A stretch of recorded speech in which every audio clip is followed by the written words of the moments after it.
How's this? Hi, guys. We are here with my good friend George Snyder, and we're going to learn a little bit more about who was digging the dirt before people started putting dirt on top of dirt. Take two. Everybody loves it when you mess up. Well, he certainly did, didn't he? Yeah. Coast Miwoks were here, what, how long ago? 2,500 years? Oh, man. They say about 10,000. 10,000 years ago. About yeah. 10,000 they're talking about. Uh-huh. And one of the things about the North Bay, the Miwok territory went from Duncan's Point, Duncan's Landing up here, Right. all the way over to, where did it go to? I can't remember anymore, but it went over like past Sonoma, and then down around a bit, butted up against like Patwins and Wapos and Pomos up that way. Right. We came around all the way down along the bay, down to Sausalito, and around the coast all the way up.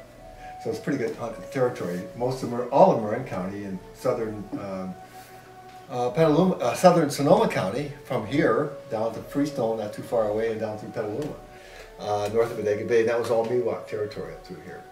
And we're talking about our place. It was a Miwok camp. We found lots and lots of points and other things, shells. I have old clam shells that I didn't put there. They've been here for a long time. Can we check the interior digs here? Yeah. I mean, like, have you got a flat screen TV in there? No.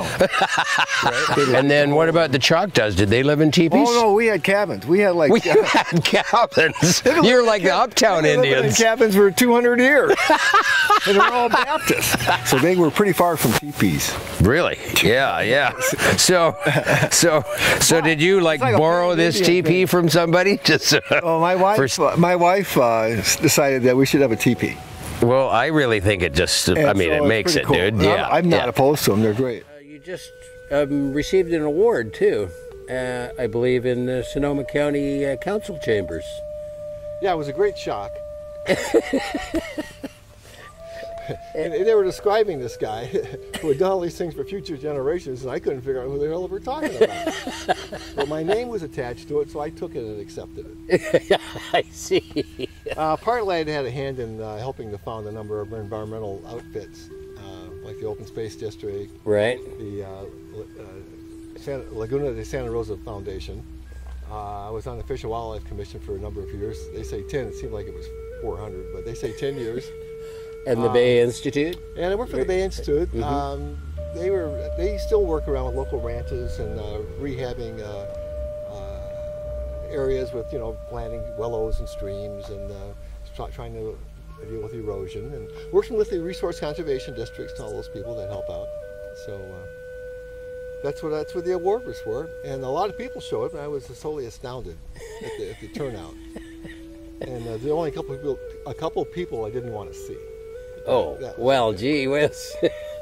But then as soon as awards are like presented, all of a sudden, those people in the front row are your best friend, even though you've never met them or whatever. Luckily, I didn't know he moneyed anybody, so I wasn't done doing it. Then tell me about that necklace you're wearing. This necklace actually comes from my mother-in-law.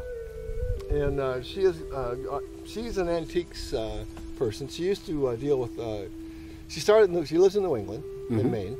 She started with Maine antiques, old English and Maine stuff.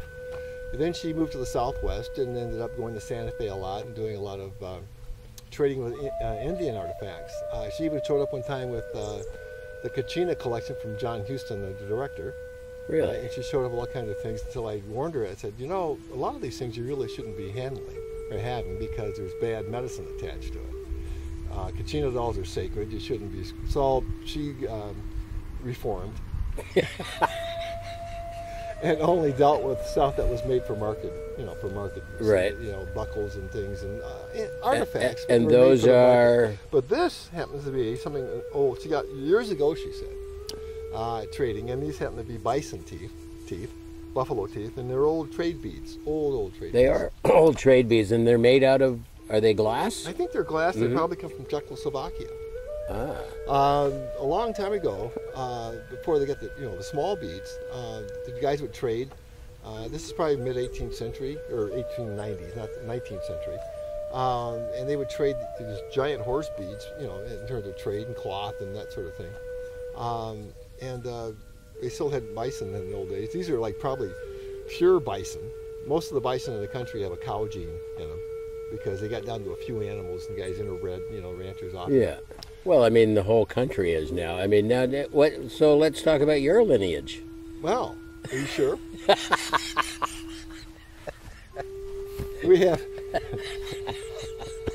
Your chair's sinking to a gopher hole here. Yes.